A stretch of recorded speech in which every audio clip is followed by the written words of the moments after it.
Dahil pupunta nga pala kami sa June sa Daraitan, kaya naman naisipan kong bumili nitong multifunction cellphone lens or mobile lens para sa cellphone.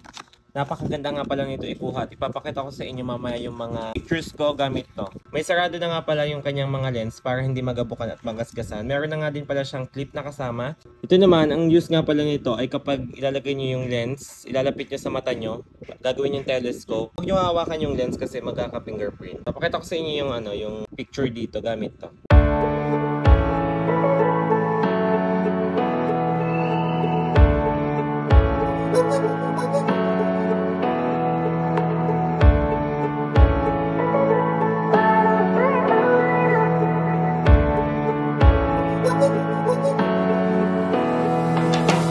Malayo nga pala ako dito at yung flowers na yan ay nandun malayo sa akin at ititingnan natin kung magpo-focus. Magalaw nga lang pala ang kamay ko kasi pasmado. Ayan guys, nagpo-focus siya.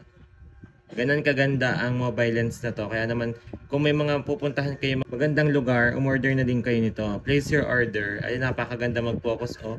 Kahit gaano kalayo, nagpo-focus siya.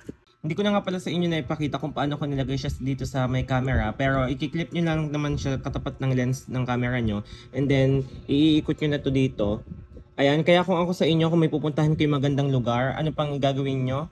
Place your order at napakaganda talaga niyang ipangkuha kahit gaano kalayo yung bagay, nagpo-focus siya. Dahil para siyang DSLR camera, napakaganda ng lens niya. Hanggang dito na lang. Bye guys!